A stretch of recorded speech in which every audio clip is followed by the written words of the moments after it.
مگر ایک حقیقت یہ تھی کہ یہاں سیکیورٹی ہوتی تھی۔ خیر میں نے اپنے ساتھیوں کی بات مان لی اور دوبارہ چوری کرنے کی غرض سے یہاں نہیں آیا، مگر میرے دل میں یہ وسوسہ رہا کہ وہ سیکیورٹی جو رات کو ہوتی ہے وہ دن کو کہاں جاتی ہے، اور تم اتنے ملازمین کو افورڈ کیسے کرتے ہو؟ اور دوسرا، ہم جس دن بھی جتنے بھی تعداد میں آئے ہیں سیکیورٹی اس سے زیادہ ہوئی ہے۔ ایسا کیسے ممکن ہو سکتا ہے؟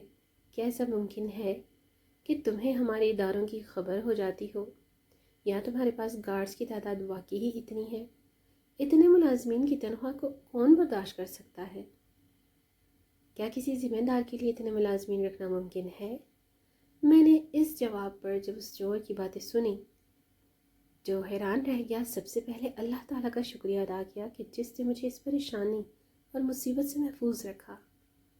اس کے بعد اسے کہا کہ اللہ تعالیٰ کا خاص کرم ہے، ورنہ میرے پاس جتنا ممکن ہے میں اپنے جانوروں کی اور اپنی حفاظت کے لیے اتنا کر دیتا ہوں اور باقی اللہ تعالیٰ کی سپرد کر دیتا ہوں۔ میں نے اسے جواب دیا تو یہ کہا کہ میں نے سیکیورٹی رکھی ہے، اور نہ یہ کہا کہ میں نے نہیں رکھی۔ خیر وہ چلا گیا۔ اس دن کے بعد میں تھوڑا پریشان رہنے لگا، کیونکہ میرا سارا کاروبار، میرا سارا روزگار، میرے کام کا دار مدار اس مال مویشی پر ہی تھا۔ اگر اللہ نہ کرے ان کا ہی نقصان ہو جاتا تو میری روزی کا ذریعہ بھی بند ہو جاتا ہے۔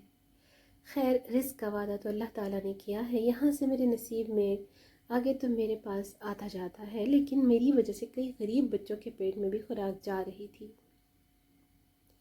میں چاہتا تھا وہ سلسلہ چلتا رہے، اسی لیے میں 2-3 دن انتہائی پریشان رہا، یہاں تک کہ ایک دن اسی پریشانی میں میری نماز عشاء لیٹ ہو گئی۔ میں نے نماز عشاء دیر سے ادا کی، کچھ دیر کے لیے مصلی پر بیٹھا رہا، اور پھر وہی میری آنکھ لگ گئی۔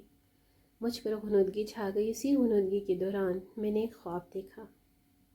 میرے پاس ایک بزرگ آئے جو انتہائی بارش ہیں، انتہائی پر نور چہرے والے۔ میں پریشان بیٹھا ہوں، انہوں نے آ کر میرے کاندھے پر تھپکی دی، میرے چہرے کو تھوڑی سی پکڑ کر اپنی طرف کیا اور کہا کہ تم کیوں پریشان ہو؟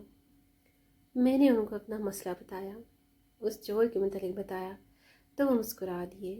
انہوں نے کہا کہ تم کو اب بھی سمجھ نہیں آئی کہ تم کو لگتا ہے وہ تمہارا نقصان کر سکتا ہے؟ تم کو یہ بات نہیں پتا کہ جب تک اللہ تعالیٰ نہ جائے، پوری کائنات بھی مل جائے تو تمہارا ایک رتی برابر بھی نقصان نہیں کر سکتی، اور جب اللہ تعالیٰ تمہارا نقصان کچھ کرنا چاہے تو پوری کائنات بھی مل جائے تو تمہیں ایک رتی برابر فائدہ نہیں دے سکتی، جیسے اللہ تعالیٰ نے تمہارے پیچھے اور تمہارے جانوروں کی حفاظت کی ہے، تمہارے کاروبار اور رزق کی حفاظت کی ہے۔ وہ اللہ آئندہ بھی تمہارا محافظ ہے۔ جیسے اللہ نے تمہیں بے خبر رکھے بغیر تمہارا کوئی نقصان نہیں ہونے دیا، تم بھروسہ رکھو وہ اللہ تعالیٰ بھی تمہارا کوئی نقصان نہیں ہونے دے گا۔ تمہیں پتہ ہے وہ لوگ کون ہیں؟ سیکورٹی والے کون ہوتے ہیں؟ وہ تمہارے وہ اعمال ہیں، وہ نیکیاں ہیں جو تم غریب اور یتیم بچوں کے ساتھ کرتے ہو، غریب اور یتیم لوگوں کے ساتھ کرتے ہو۔ تمہارا وہ صدقہ خیرات ہے جو تم صرف اللہ تعالیٰ کی رضا کو پانے کے لیے کر دیتے ہو۔ تمہارا وہ مال ہے جو تم اللہ تعالیٰ کی مخلوق پر خرچ کر دیتے ہو۔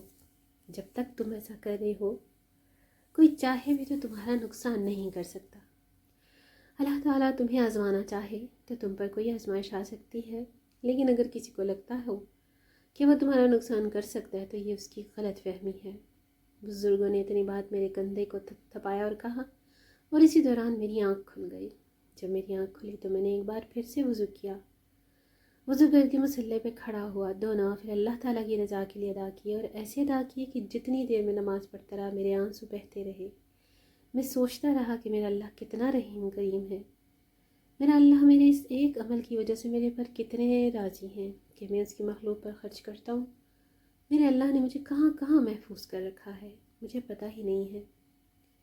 بے شک میں نے وہ نوافل ادا کیے، اللہ تعالیٰ کا شکر ادا کیا اور بالکل بے فکر ہو گیا، اور اللہ تعالیٰ سے کہا کہ یا اللہ میں تیری رضا میں راضی ہوں، جو کچھ میرے حق میں بہتر ہو کر دینا۔ یقین کریں میں نے اس دن اپنا احتساب کیا، اور میں نے دیکھا کہ آج تک مجھے کبھی میرے جانور میں خسارہ نہیں ہوا، میرا کبھی کوئی جانور مرا یا حلال نہیں ہوا، میری کسی جانور کے دودھ میں کمی نہیں آئی، میری کبھی کوئی چوری نہیں ہوئی، مجھ پر اللہ تعالیٰ کا ہر لحاظ سے کرم رہا ہے، اور اس کی صرف ایک ہی وجہ ہے کہ میں مخلوق خدا پر خرچ کر دیتا ہوں، اور میرے صدقہ خیرات ہی میرے لیے نہ صرف ذریعہ نجات اور قرب خدا کا وسیلہ بنا ہوا ہے، بلکہ وہ میری اور میرے کاروبار کی حفاظت کا ذریعہ بھی بنا ہوا ہے۔